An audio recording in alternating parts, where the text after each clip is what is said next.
Before we begin, if you're enjoying these true stories from law enforcement, please take a moment to subscribe to the channel and hit that like button. It really helps us bring you more of these unsettling accounts from America's highways. And I'm curious, where are you watching from tonight? Drop your location in the comments below. Now, let's get into this story from Montana. My name is Sarah Chen, and the incident I am about to recount took place in November 1989, on a dark night on Highway 90 in Montana.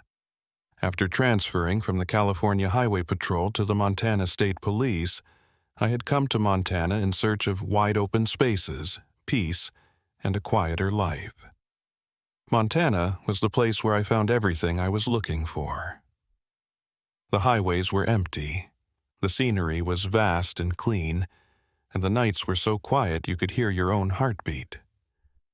I-90 stretched across the southern part of the state, connecting Bellingham and Missoula through hundreds of miles of high plains and mountain passes. During the night shift, you could spend hours without seeing another vehicle. I loved it, the solitude, the simplicity, the sense of being completely alone with the road and the stars. It felt safe, peaceful. I was wrong about that. It was a Tuesday night, just after 11 p.m. I was eastbound on I-90, about 40 miles west of Billings, when my radio started acting up. Static, loud, and persistent, drowning out dispatch. I adjusted the squelch, checked the connections, but the static only got worse. It wasn't normal interference. It had a pattern to it, a rhythm that almost sounded like a voice. I turned up the volume, trying to make out words through the noise. The static pulsed and wavered, and then, for just a second, I heard it clearly. My own voice. "Sarah, stop, right now, pull over. The red truck, don't stop the red truck." I jerked the wheel, nearly running off the road. I grabbed the radio handset. "Dispatch, this is Unit 23. Are you broadcasting on this frequency? I'm getting some kind of interference." Nothing but static in response. I looked ahead down the highway. About a quarter-mile up, I could see taillights. A vehicle traveling eastbound like me, going maybe 65. As I got closer, I could see it was a truck.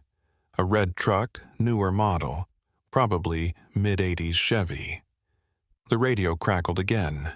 My voice, clearer this time, urgent. "Sarah, listen to me. Do not stop that truck. The driver has a gun. He will shoot you. Pull over now." My heart was pounding. This wasn't possible. The voice was mine, identical, down to the slight California accent I'd never quite lost. But I wasn't speaking. I was listening to myself speak, warning myself about something that hadn't happened yet. I should have pulled over, should have called it in, let another unit handle it. But instinct took over. Training. I'd been a cop for 10 years, and a red truck speeding on a dark highway was just a traffic stop. Nothing more. I hit my lights and siren. The truck didn't slow down right away. It kept going for maybe half a mile before finally pulling onto the shoulder. I called it in to dispatch, gave them the location and plate number, standard procedure. Then I approached the vehicle, flashlight in my left hand, right hand resting on my service weapon.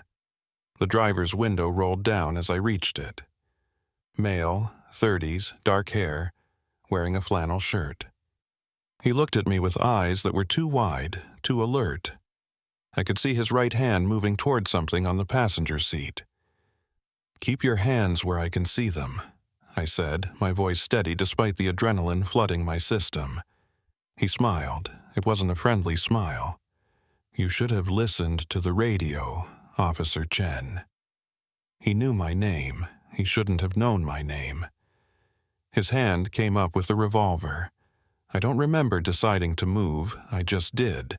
I threw myself backward as the shot rang out. The bullet passing so close to my face I felt the heat of it. I landed hard on the pavement, my weapon coming up, training overriding terror. "Drop it! Drop the weapon!" He was already putting the truck in gear, peeling out, spraying gravel and dust.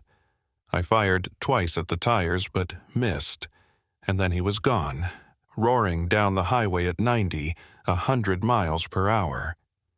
I scrambled to my feet and ran back to my cruiser, calling it in, giving pursuit. My hands were shaking so badly I could barely key the radio. "Shots fired. Officer needs assistance. Suspect fleeing eastbound on I-90, red Chevy truck, plate number..." The static returned, drowning me out. And through it, my voice again. "You're okay. You dodged it. But Sarah, you need to listen to me now. In 3 minutes, there's going to be an accident at mile marker 374. An 18-wheeler jackknifes on black ice. 2 people die. You can stop it. You have 3 minutes." The suspect truck was disappearing into the distance. I should have kept pursuing. Should have called for backup, set up roadblocks. But the voice, my voice, was so certain, so specific. 3 minutes. Mile marker 374. I was at mile marker 371. 3 miles. If I pushed it, I could get there in under 3 minutes. I made a decision that went against every instinct, every bit of training I had. I broke off pursuit and accelerated west toward mile marker 374. "Dispatch, Unit 23 breaking off pursuit, responding to potential accident at mile marker 374. Unit 23, we have no reports of an accident. Please confirm." "Confirming. Possible black ice situation. I'll advise." I hit 90, then 95. The highway was empty, darkness pressing in from all sides. Montana in November was cold, temperatures dropping below freezing at night. Black ice was a real threat. But how did I know there would be an accident? How did my own voice know? Mile marker 373. 2 minutes, mile marker 374 came into view. The highway curved slightly here, dipping down toward a valley. I could see headlights ahead, an 18-wheeler coming west, moving fast. Too fast for the curve, especially if there was ice. I positioned my cruiser across the lane, hit my lights and siren, and jumped out, waving my flashlight. The truck driver saw me with maybe 200 yards to spare.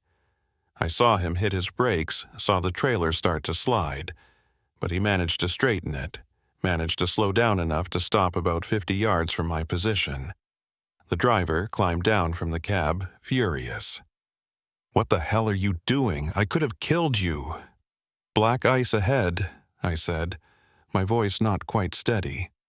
"The curve. You were going too fast." "There's no ice. It's 32 degrees. Check it." He walked past me to the curve, knelt down, touched the pavement. When he stood up, his face had changed. "Jesus, you're right. It's a sheet of ice. If I'd hit that at 70... He trailed off, looking at me with something like awe. "How did you know?" "I got a report," I lied. "There's no way you could have known. I've been on this road 1,000 times. I would have hit that curve at full speed. I would have jackknifed, and there's a car behind me. Came around the bend a minute ago. We both would have..." He didn't finish the sentence. He didn't have to. I looked past him and saw the car he mentioned, now pulled over safely on the shoulder. A young couple, maybe early 20s, staring at us with wide eyes. 2 people. Just like the voice had said. The truck driver shook my hand, thanked me 3 times, and drove off slowly, carefully. The couple in the car did the same. I stood there in the cold watching them disappear, trying to make sense of what had just happened. The radio crackled. "You saved them. 3 minutes was just enough. You're learning. Who are you?" I grabbed the handset. "How are you doing this?" "I'm you, Sarah. 3 minutes from now. I'm you, and I'm trying to help you survive tonight. That's not possible. I know, but it's happening anyway. Listen carefully. In 3 minutes, you're going to get a call about a domestic disturbance in Laurel. Don't take it. Send Unit 19. If you take it, you'll get there just as the husband shoots his wife. You'll try to save her, and he'll turn the gun on you. The bullet will hit your vest, but you'll crack 2 ribs. Send Unit 19. The radio went dead. Normal dispatch chatter returned. I sat in my cruiser, hands gripping the steering wheel, trying to breathe normally. This wasn't happening. This couldn't be happening. Radios don't work like this. Time doesn't work like this. You can't hear your own voice from 3 minutes in the future. That violated every law of physics, every principle of causality. But I had heard it. Twice. And both times, the voice had been right. 60 seconds later, dispatch called. Unit 23, we have a domestic disturbance call in Laurel, 414 Maple Street. Can you respond? I hesitated. Every instinct said to respond. That was my job. That's what I did. But the voice... Negative, dispatch.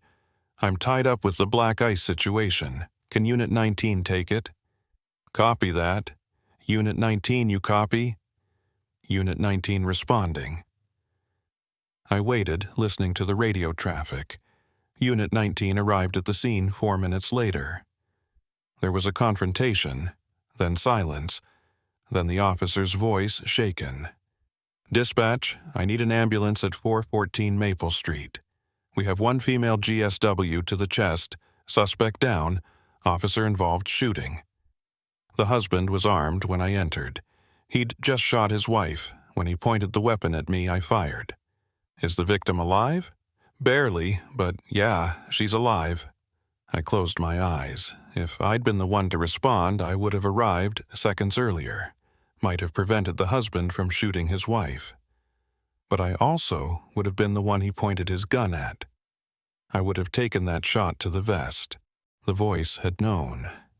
The static returned. Good. You're listening. That's good. But Sarah, it's going to get harder. There are decisions coming that won't be so clear. Choices where every option ends badly. You're going to have to trust me. Trust yourself. Because I'm the only thing keeping you alive tonight. Why is this happening? I asked the empty air, not expecting an answer.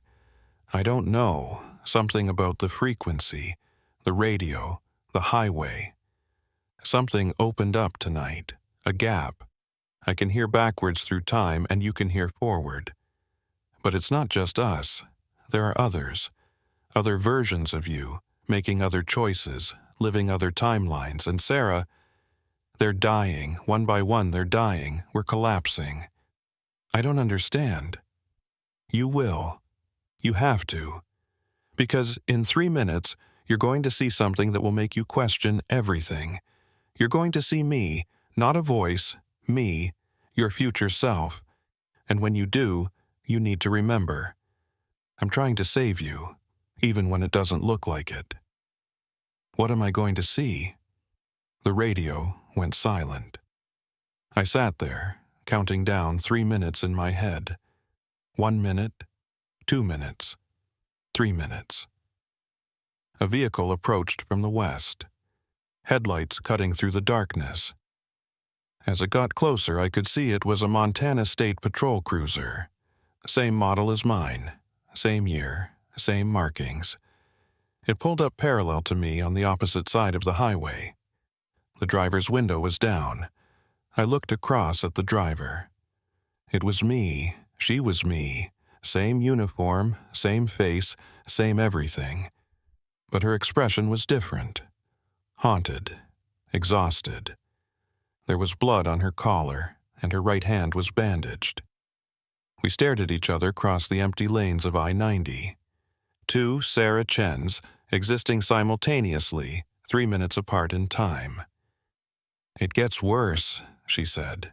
Much worse, but you can survive it. Just keep listening to the radio. Keep following the warnings. And Sarah, whatever you do, don't try to change too much. Every change creates a branch. Every branch creates another version of you. And there's something out there, something in the spaces between the branches that feeds on the versions that don't make it. I don't understand, I said again, my voice barely above a whisper. You will. She put her cruiser in gear and drove away, heading east. I watched her taillights disappear into the darkness, and then slowly they flickered, faded, and were gone. Not gone over the horizon, gone from existence, like she'd never been there at all. The radio crackled. You saw her, the me from 3 minutes ago, the me that almost made it. But she took the domestic call. She got shot. She's dying in an ambulance right now, in another timeline, and in 3 minutes she'll blink out of existence completely. That's what happens when you make the wrong choice. You don't die right away, you fade. You become one of the might-have-beens. And eventually, you're just gone. I couldn't speak. Couldn't process what I was seeing, what I was hearing.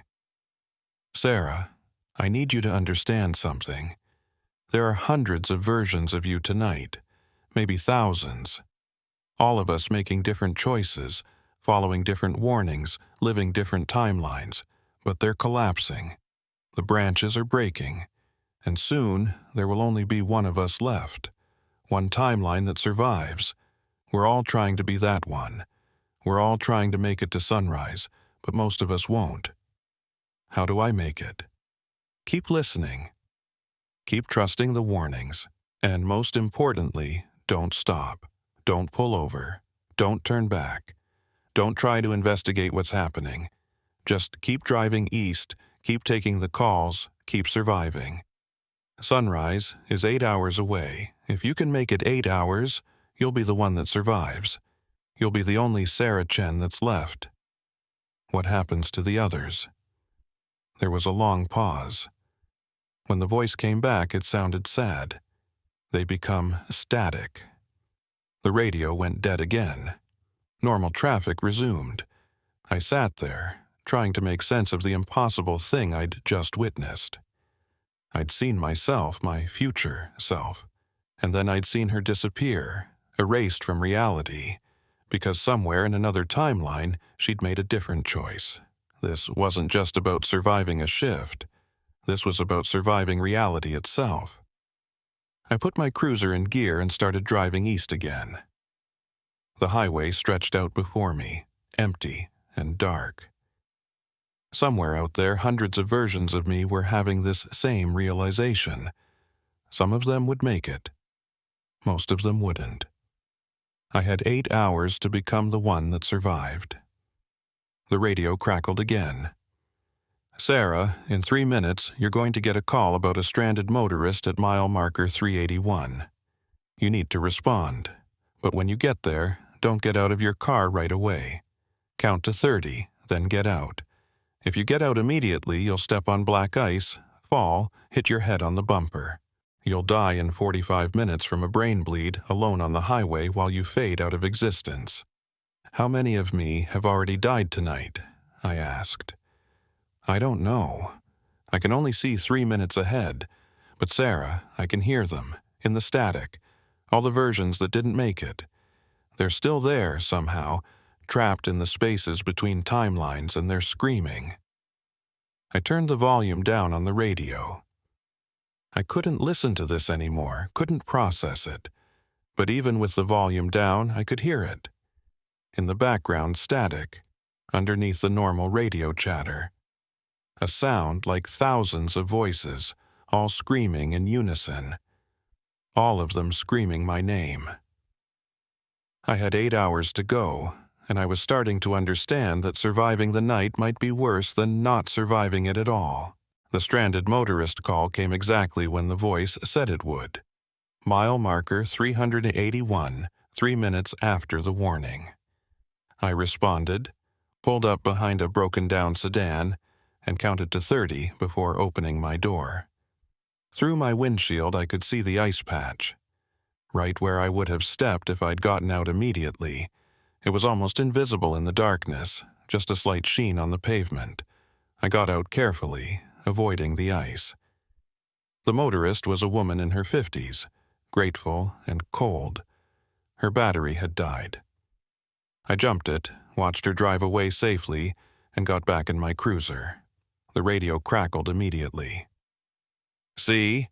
You're learning. That was timeline 247 that just collapsed. She got out immediately, fell, died on the pavement. Now she's static.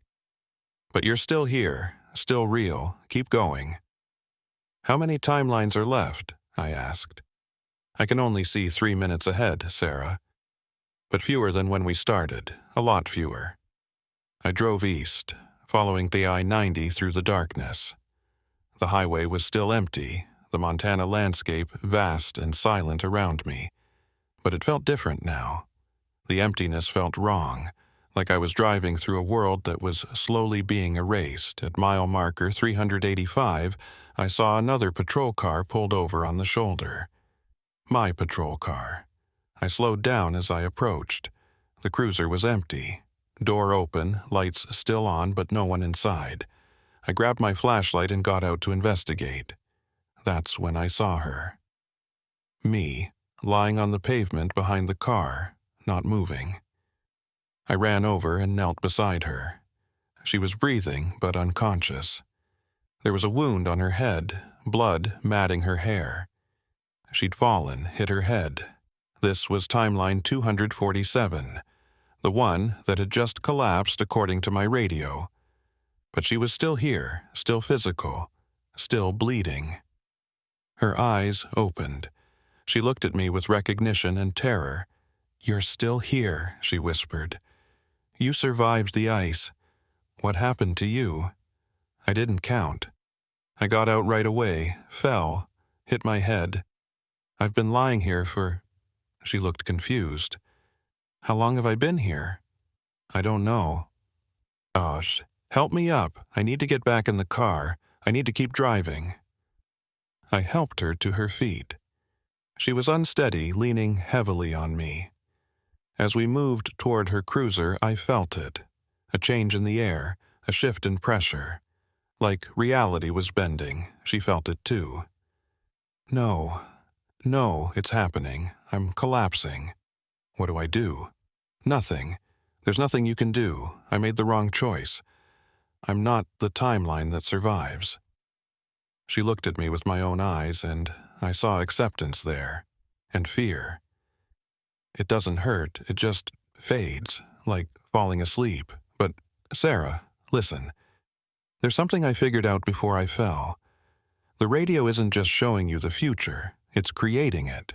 Every warning you hear creates a branch point, a moment where reality splits, and each branch creates another version of you.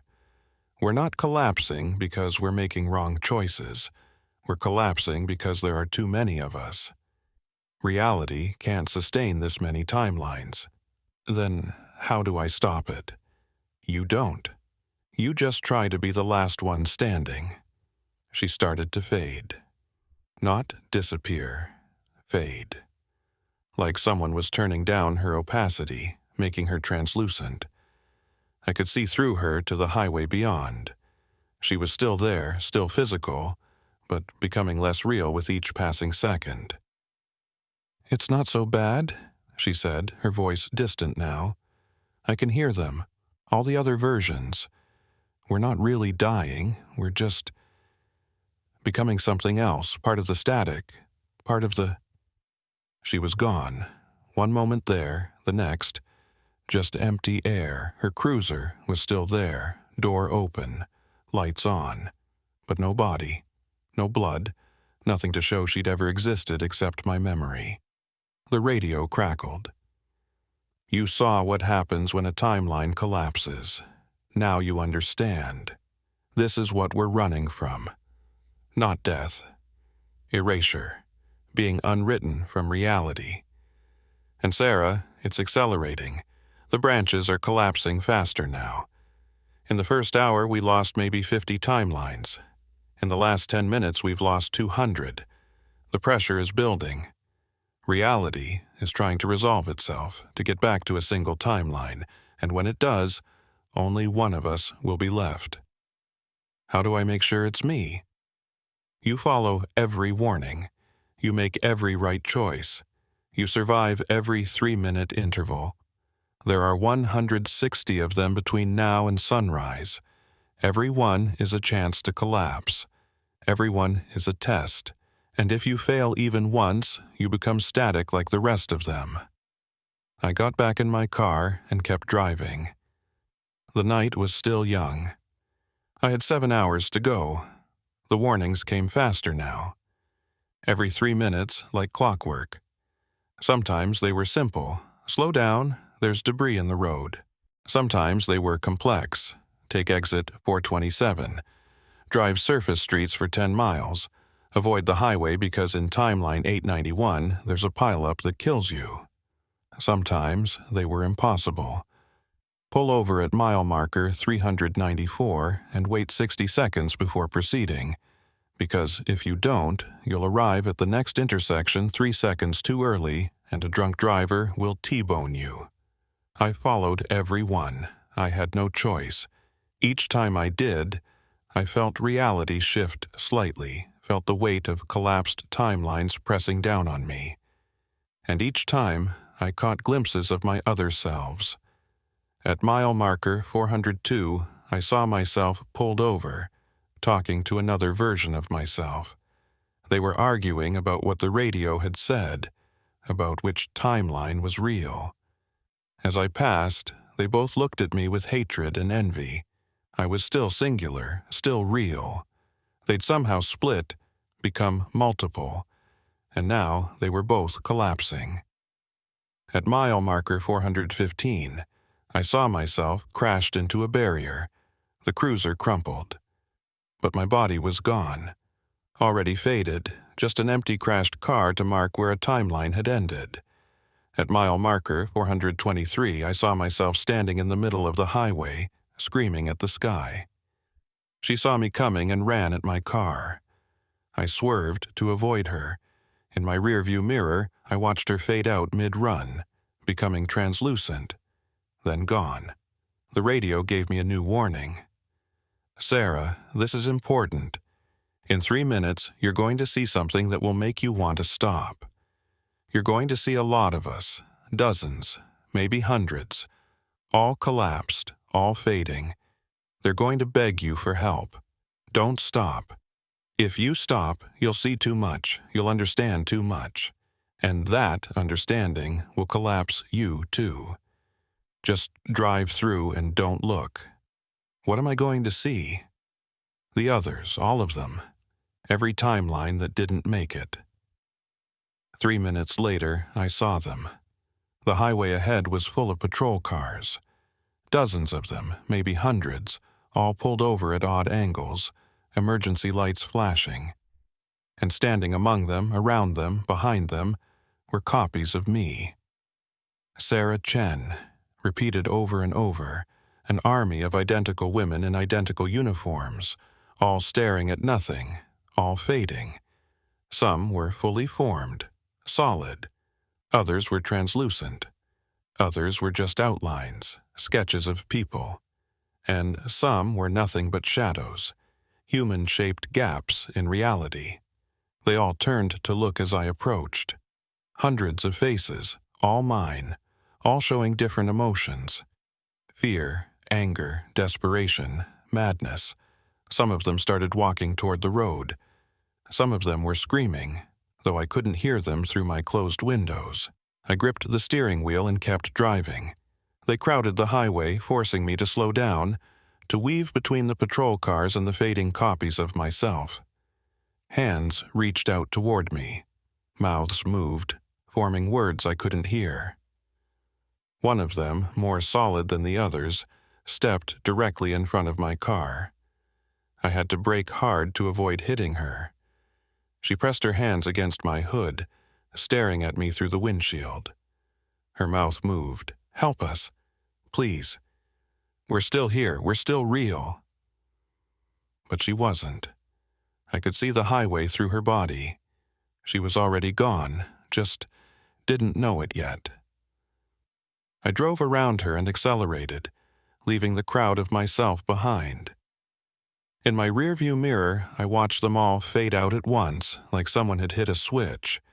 One moment, hundreds of Sarah Chens, the next, just empty highway. The radio crackled.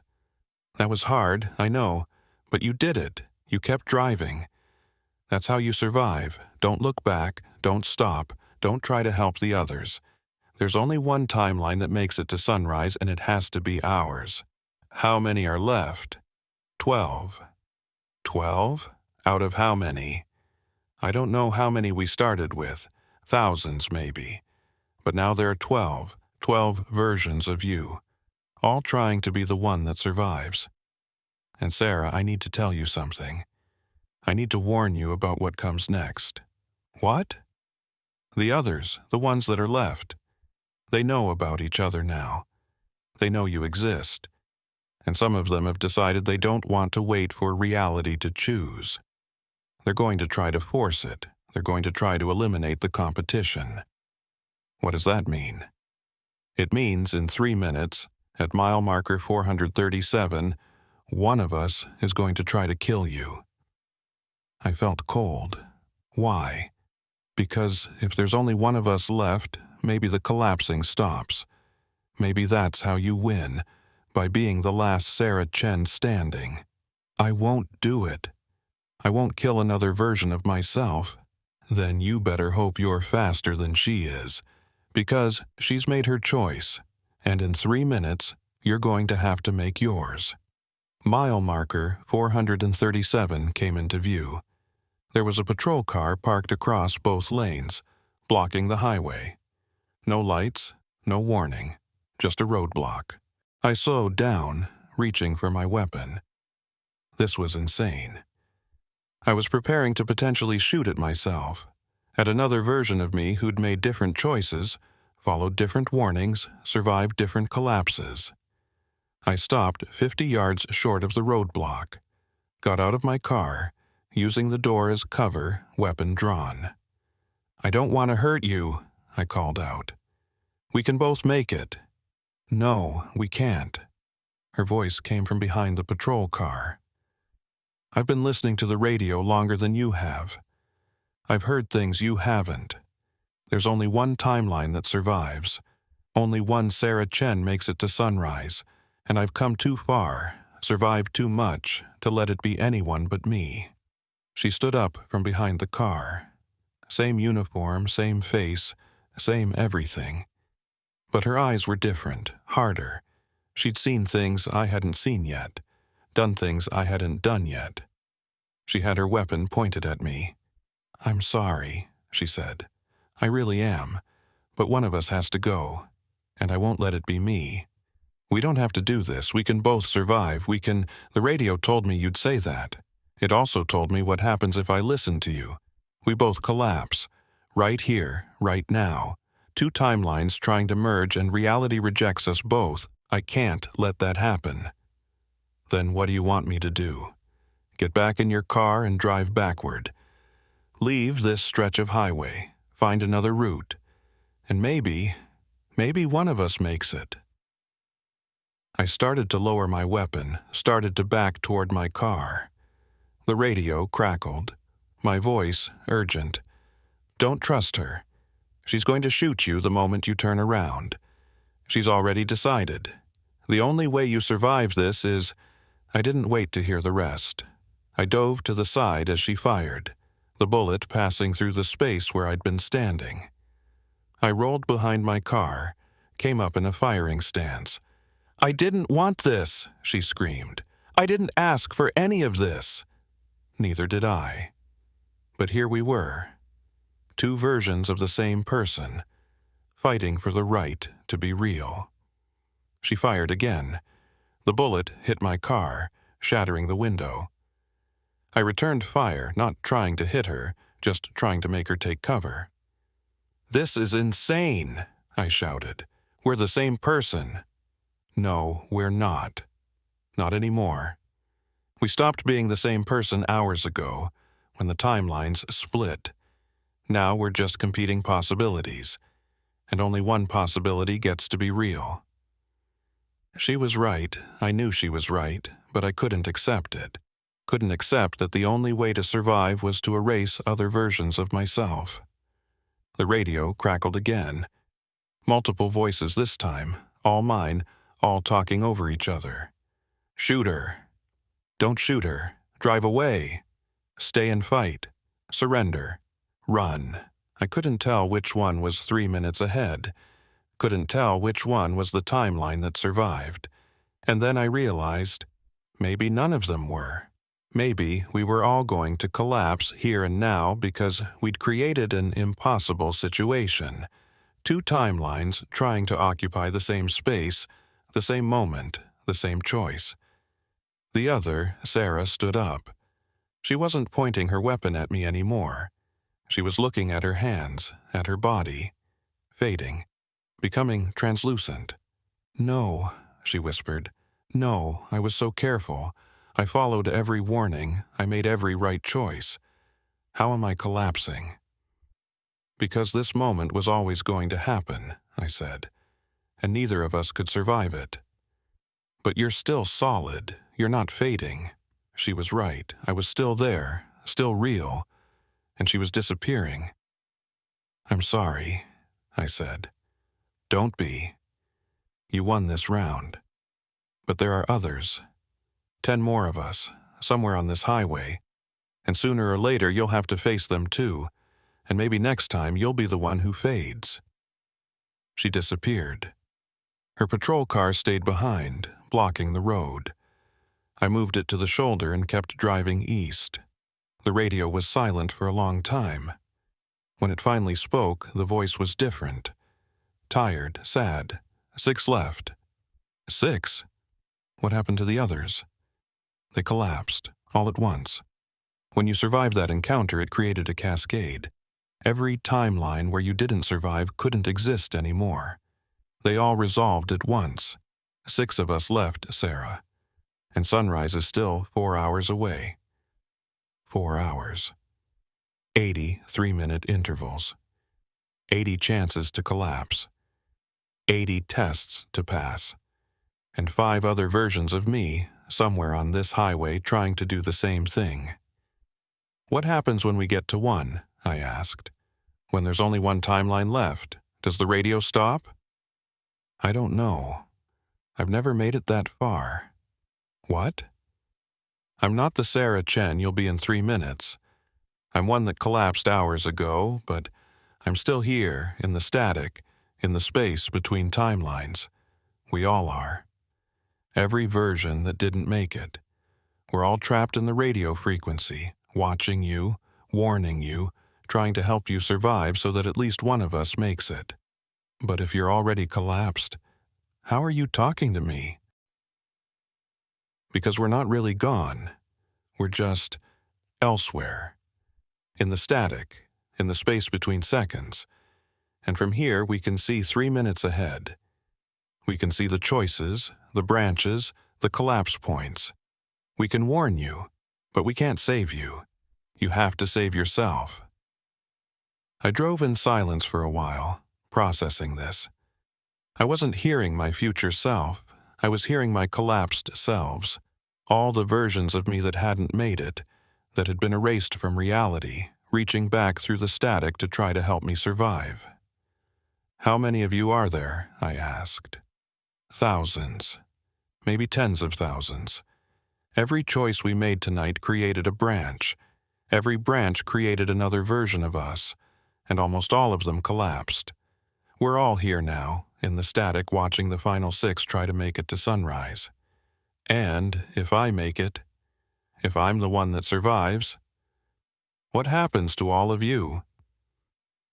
There was a long pause. "We don't know. Maybe we finally stop existing. Maybe we become real again. Maybe we stay trapped in the static forever. But Sarah, you have to try. One of us has to make it. We've come too far, sacrificed too much for none of us to survive. 4 hours to sunrise. 5 other versions of me, somewhere on this highway. Thousands of collapsed versions, trapped in the static, watching. And me, driving east through the Montana darkness, trying to be the one that survives. 3. That's how many of us were left at 4 a.m. Me and 2 others, somewhere on I-90, all heading toward sunrise, all trying to be the final timeline. The Montana landscape had changed. Or maybe I just started seeing it differently. The highway seemed less real now, like a photograph that had been copied too many times, losing definition with each iteration. The mountains in the distance flickered at the edges. The stars overhead pulsed and wavered. Reality was tired. It had been holding too many timelines for too long, and now it was giving up, letting go, choosing. The radio spoke constantly now. Not warnings anymore. Conversations, arguments, debates between the thousands of collapsed versions of me trapped in the static. Take exit 452. No, stay on the highway. That exit leads to a collapse point. The highway is the collapse point. She needs to stop.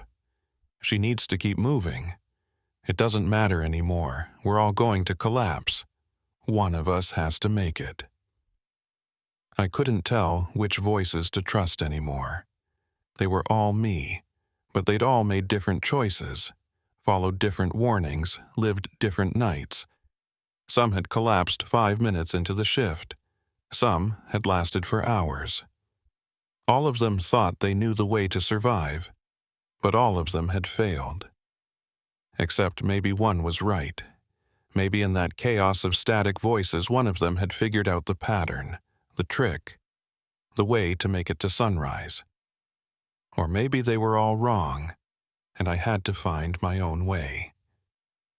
At mile marker 468, I saw one of the others.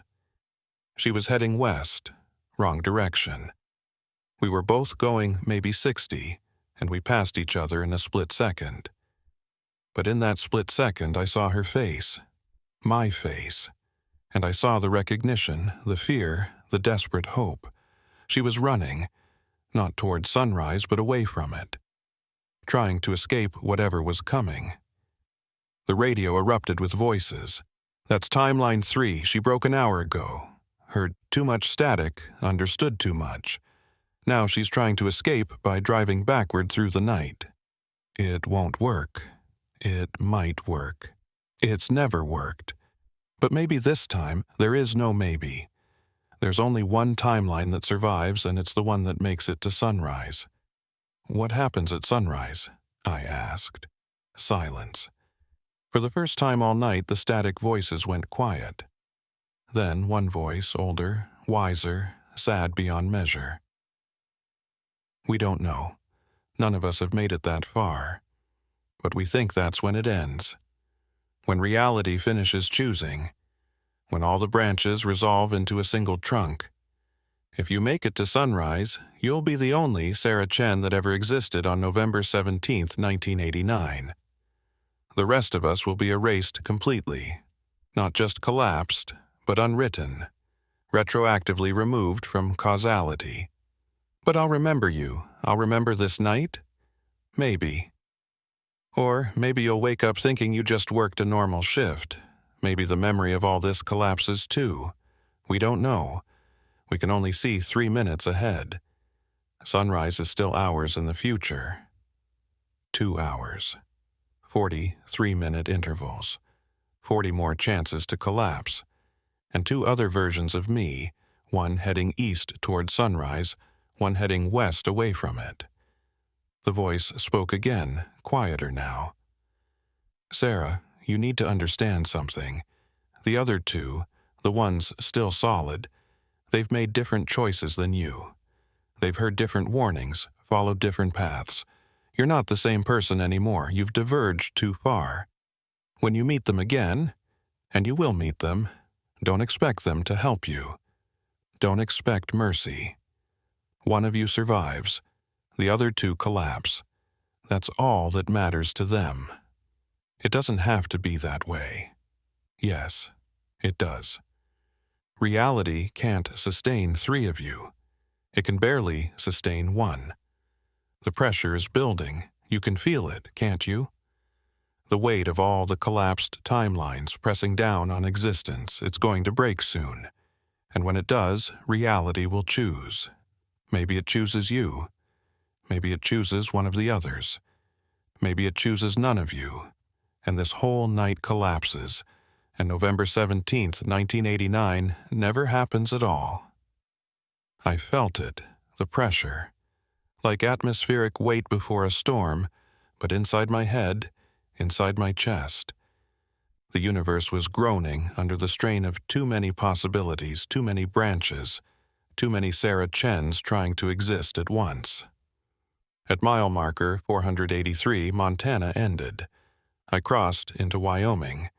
The landscape changed subtly, flatter, emptier, darker somehow. I wondered if the other two had crossed yet, or if they were still in Montana, or if one of them had collapsed in the minutes since I'd seen Timeline 3 heading west. The radio crackled. A new voice, breathless and scared. "Sarah, it's Timeline 2. I'm ahead of you, maybe 15 miles. I'm at the Wyoming border, and I need you to listen. Don't cross. Don't go into Wyoming. It's wrong there. The highway is wrong. Reality is thinner. I can feel it collapsing around me. I'm trying to turn back, but the road won't let me. It just keeps going forward." The mile markers are repeating. I've passed 5013 times now. "Sarah, I think I'm looping. I think I'm trapped." "Where are you?" "I don't know. Somewhere that shouldn't exist. Somewhere between miles. Sarah, if you cross into Wyoming, you're going to end up here too. With me. And I don't think we can get out." I looked ahead. The Wyoming border marker was right there, maybe 100 yards away. I could still turn around, head back into Montana. But to what? More highway, more collapsed timelines, more 3-minute warnings. The static voices erupted again. "Don't cross. Cross. It's the only way. Timeline 2 is lying. Timeline 2 is trapped. We're all trapped. You have to cross to get to Sunrise. Sunrise doesn't exist in Wyoming. Sunrise doesn't exist anywhere." I made a choice.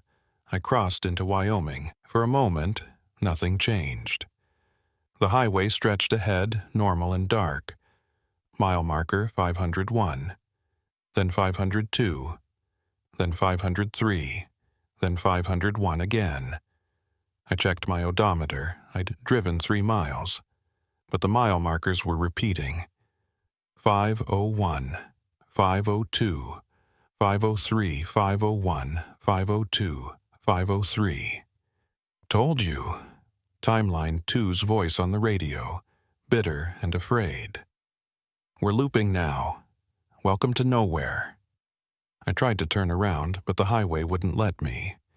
No median to cross, no exit ramps, just the endless forward road and the repeating mile markers.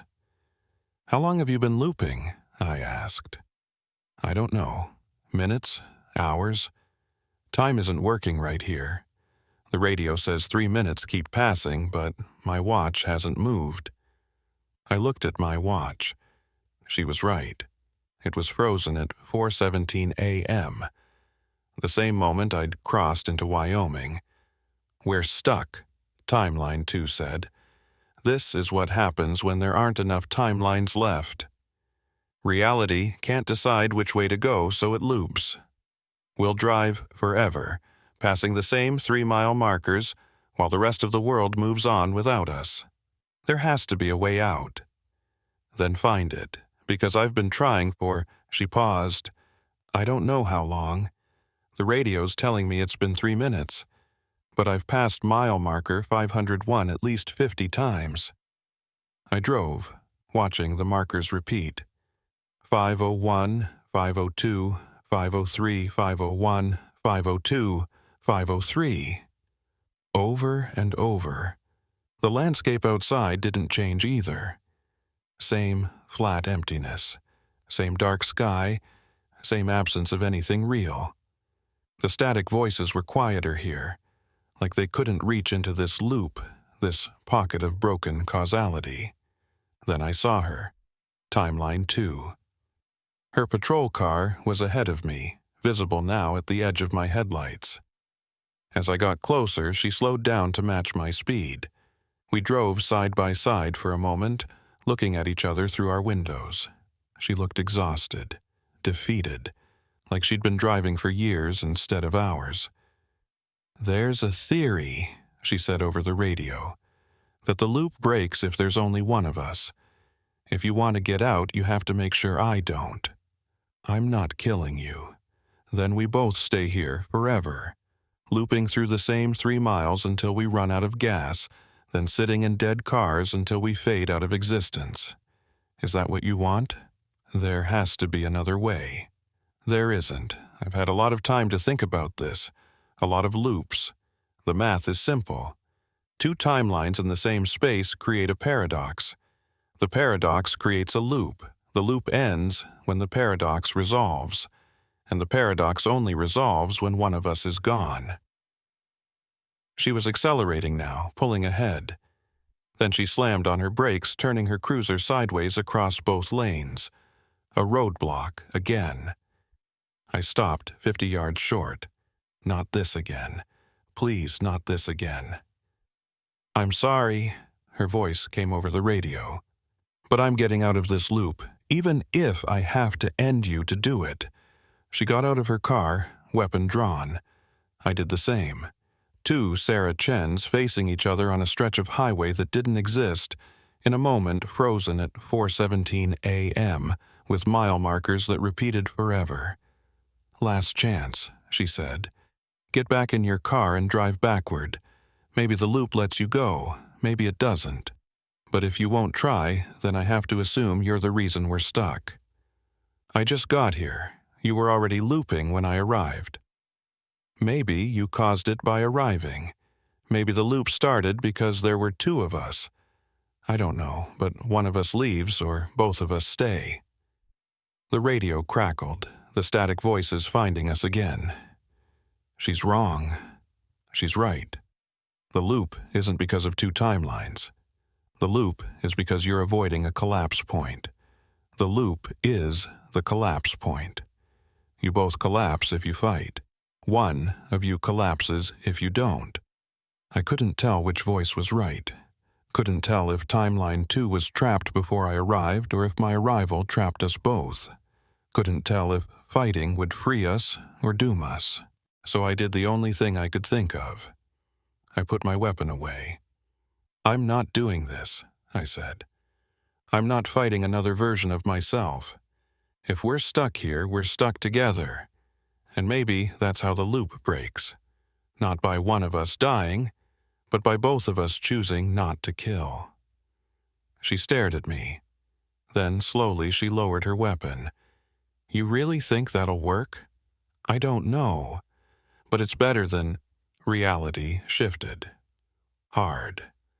Like a gear catching, a mechanism clicking into place. The highway lurched, the mile markers flickered, and suddenly we were moving again. Not looping, actually progressing. Mile marker 504, then 505, then 506. Timeline 2 looked at her watch. It was moving again. 4:18, 4:19, 4:20. "How did you know?" she asked. "I didn't. I just couldn't do it anymore. Couldn't keep fighting myself."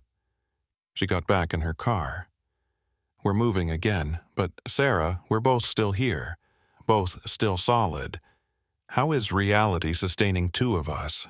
Maybe it isn't. Maybe we're both about to collapse." We drove in silence for a few miles, side by side, waiting for the fade. But it didn't come. We were both still here, both still real. The radio crackled. Timeline 1 just collapsed. At mile marker 520, she hit a deer, lost control, went off the road. "It's just you 2 now, the last 2 Sarah Chens, and sunrise is in 90 minutes. Timeline 2 looked at me through her window. "One of us makes it, the other doesn't. Those are the rules. Maybe we can change the rules. We've been trying to change the rules all night. It doesn't work. Reality has its own logic, and we don't get a say. At mile marker 520, we saw the crash. Timeline 1's cruiser crumpled against a guardrail. The body was already gone, faded. Just an empty, wrecked car marking where a timeline had ended. 2 of us left, 90 minutes to sunrise, and somewhere ahead, a choice that only one of us would survive. 60 minutes to sunrise. Timeline 2 and I drove side by side through Wyoming, 2 identical patrol cars on an empty highway, heading toward a dawn that only one of us would see. The radio had gone quiet. No more warnings, no more voices from the static. Just silence, heavy and oppressive, like the universe was holding its breath. "They're all watching," Timeline 2 said over the radio. All the collapsed versions. Thousands of us trapped in the static, waiting to see which one makes it. Do you ever hear them, really hear them? Sometimes, when I turn the volume all the way up. They're screaming, not in pain, just screaming to be remembered, to prove they existed.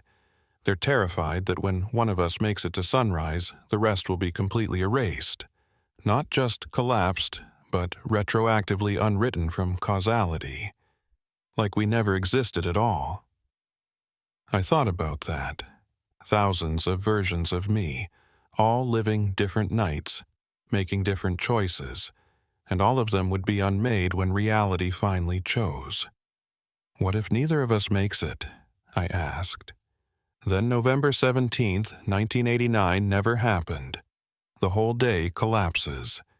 Everyone who lived through this day would have their memories rewritten. You and I would never have transferred to Montana.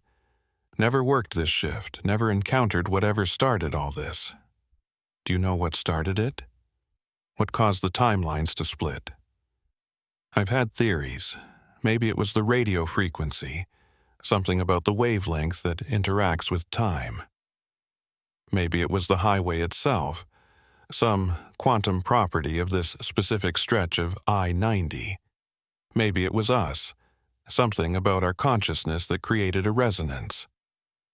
Or maybe it's always happening, everywhere, to everyone, and we're just the first ones to notice. We drove in silence for a while.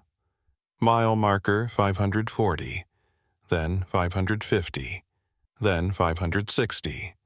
The sky was starting to lighten in the east. Not true sunrise yet, but the pre-dawn glow that promised morning was coming. 45 minutes, Timeline 2 said.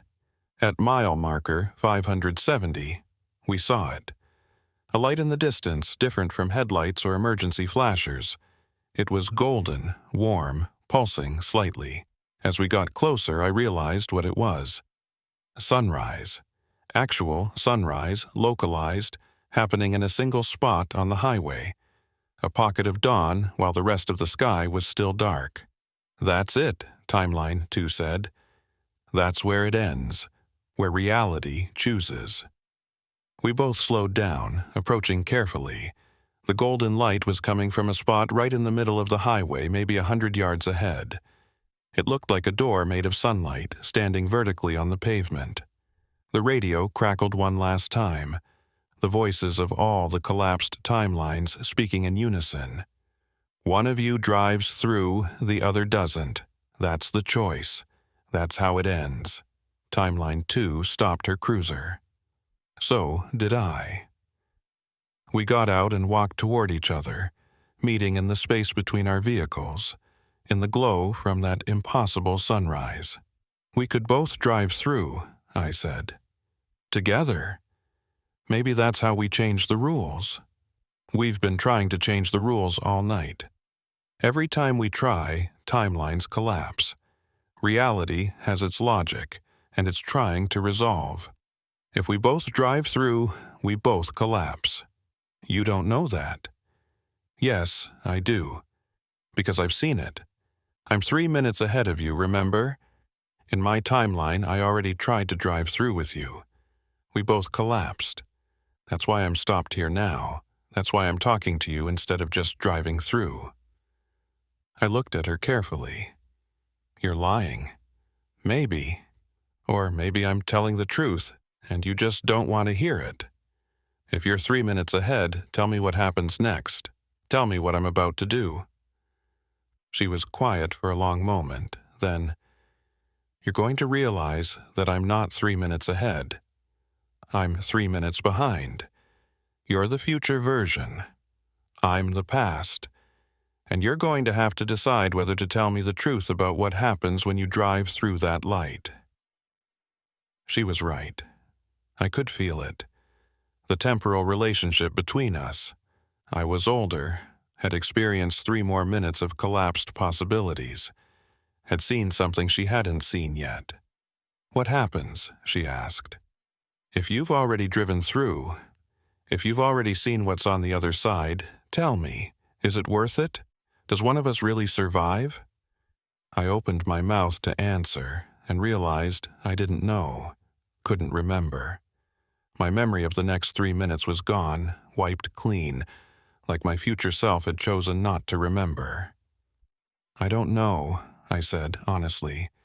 "Either I haven't driven through yet, or I have and I've forgotten, or I'm about to drive through and 3 minutes from now, I'll be you, standing here, not remembering." So we're both present, both in the same moment. No one's ahead, no one's behind. Maybe that's the point. Maybe the radio was lying all night. There is no 3 minutes ahead. There's just now, and we're all trapped in it, creating new timelines every time we think we're following a warning. The golden light was getting brighter. Dawn was coming, real dawn, spreading across the sky. We had maybe 30 minutes left. Timeline 2 looked at the light, then back at me. "I've been thinking about the static, about all the collapsed versions trapped there. What if that's not a prison? What if that's where we're supposed to be?" "What do you mean?" "Think about it. Consciousness doesn't collapse. It can't. If I collapse, my awareness doesn't just stop. It has to go somewhere. And maybe that somewhere is the static. Maybe all those screaming voices aren't trapped, they're just existing differently. Outside linear time. Able to see 3 minutes ahead because they're no longer bound by causality. That's insane. Everything tonight is insane. But Sarah, what if the one who drives through that light isn't the winner? What if she's the loser? What if she's the only version that has to stay locked in linear time, experiencing one moment after another, while all the collapsed versions get to exist in the eternal now of the static? I wanted to dismiss it. Wanted to call it the rationalization of someone who was terrified of fading. But there was something to it. The voices in the static didn't sound tortured. They sounded free. Unbound by the rules that governed physical reality. "If you really believe that," I said, "then don't drive through. Let me do it. Let me be the one that stays locked in time while you join the others in the static." "That's not how it works. We don't get to choose to collapse. We can only choose whether to drive through. And if we don't drive through, we both stay here, frozen at this moment, neither collapsing nor surviving. Stuck. Then what do we do?" She smiled, and it was the first genuine smile I'd seen from any version of myself all night. "We trust. We drive through together, and we accept whatever happens. The radio said that would collapse us both. The radio has been wrong before, or right, or both. The radio is just us, talking to ourselves, creating the very paradoxes we're trying to avoid. Maybe if we stop listening to it, stop trying to outthink causality, reality will find its own solution." I thought about it. All night, I'd been following warnings, trusting the static voices, trying to make the right choice at every branch point. And all it had done was create more branches, more versions, more collapses. maybe the only way to survive was to stop trying to survive. To stop fighting reality and just accept whatever it chose. "Okay," I said, "together. On three? On three." We got back in our cruisers, lined them up side by side, facing the golden light. The sunrise door that would either save us or erase us. 1, I counted over the radio. 2, Timeline 2 responded. 3. We accelerated together. 2 identical cars, 2 identical drivers, heading toward the same impossible moment. The golden light grew brighter, filling our windshields, blinding us to everything else. And then we were through. I woke up in my patrol car, pulled over on the shoulder of I-90. Dawn light was streaming through the windshield. My radio was on, playing normal dispatch chatter. My watch said 6:47 a.m. I sat up, disoriented. Had I fallen asleep on duty? I never fell asleep on duty. I looked around, trying to remember what had happened. There was another patrol car parked next to mine. Same model, same markings. I got out and looked inside. Empty. Keys still in the ignition, engine off. No sign of a driver. I checked the registration. The car was assigned to me. Unit 23, but I was Unit 23. I was in Unit 23. There were 2 Unit 23s. 2 Sarah Chen patrol cars, but only 1 Sarah Chen. The radio in the other car crackled to life. I leaned in through the window to listen. It was my voice, but not quite. Slightly different frequency, slightly different cadence. You made it, we both made it, but not in the way you think. Who is this? I'm you, Timeline 2, or I was. Now I'm in the static, part of the voices. But I'm still here, still conscious, still real, just differently real. What happened when we drove through? Reality couldn't choose between us, so it chose both. You stayed physical, I became static, but we're both the same timeline now, just existing in different states. You're the Sarah Chen that continued into linear time.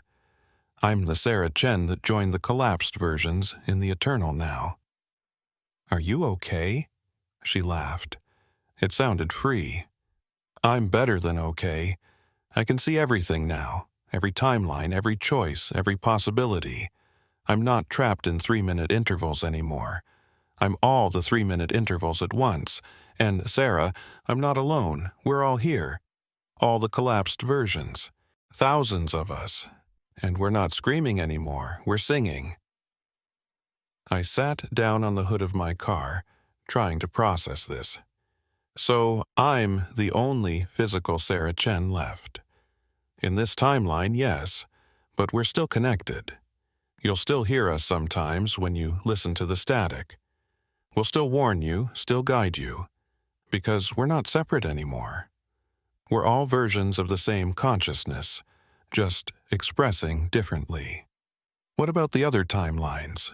The ones where I didn't transfer to Montana, where November 17th, 1989 went differently. They still exist, all of them.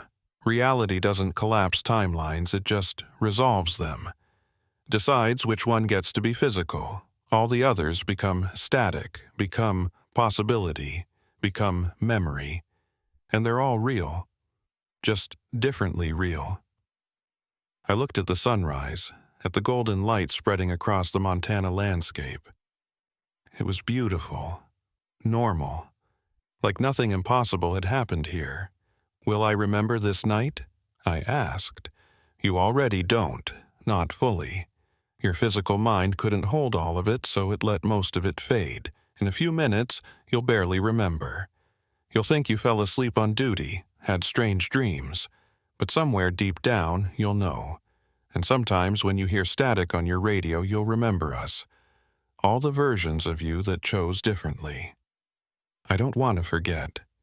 You have to. That's the price of staying physical. Linear time can't hold infinite memory. But we'll remember for you. All of us in the static. We'll hold the night for you. And when you need us, when you're facing a choice you can't make alone, we'll whisper through the static. We'll guide you." The voice was fading, becoming more distant. The radio was returning to normal chatter. "Thank you," I said, not sure if she could still hear me. "Thank you for driving through, for trusting, for choosing both instead of one. That's what saved us. Not fighting, not competing, but accepting that we're all real, all valid, all Sarah Chen." The radio went silent. Then dispatch came through, clear and normal. "Unit 23, you copy?" I picked up the handset from my car. "Copy dispatch." "You've been off air for 20 minutes. Everything okay?" 20 minutes, the whole night, all those timelines, all those choices had been 20 minutes in physical time. "Yeah, everything's fine. Just had some radio trouble. It's resolved now." "Copy that. You about ready to head back to the station? Your shift ended at 6. I looked at the other patrol car, the empty Unit 23 that was also mine. "Yeah, I'm heading in. I'll write up a report about a found vehicle. Looks like someone left a patrol car here, same unit number as mine, probably a clerical error." "Copy. We'll sort it out when you get here." I got in my car and drove toward town. The sunrise was beautiful. The highway was empty. Everything felt normal. But sometimes, just at the edge of hearing, I could hear them. All my other selves. The collapsed timelines, the infinite versions of Sarah Chen that existed in the static. They weren't screaming anymore, they were singing. And I knew that whatever choices I made going forward, I wouldn't make them alone. I had thousands of versions of myself, all experienced, all wise, all willing to whisper through the static when I needed guidance. I wasn't the only Sarah Chen who survived that night. I was just the only one who stayed physical, and somehow that felt right. I'm still with the Montana State Police, still working I-90, still driving those long, empty stretches through the night. I never filed a report about what really happened on November 17, 1989. The official record shows I fell asleep on duty, woke up disoriented and found an abandoned patrol car that was later determined to be a clerical error in the vehicle registry. They gave me a warning and sent me to a mandatory sleep clinic. But I know what happened. And more importantly, they know. The voices in the static. All my other selves existing in that space between timelines, watching over me, guiding me. I hear them sometimes, usually when I'm alone on the highway, late at night, when the radio is mostly static. They whisper through the noise, not warnings about 3 minutes ahead anymore, just presence, companionship, the knowledge that I'm not alone, even in the emptiest stretches of Montana.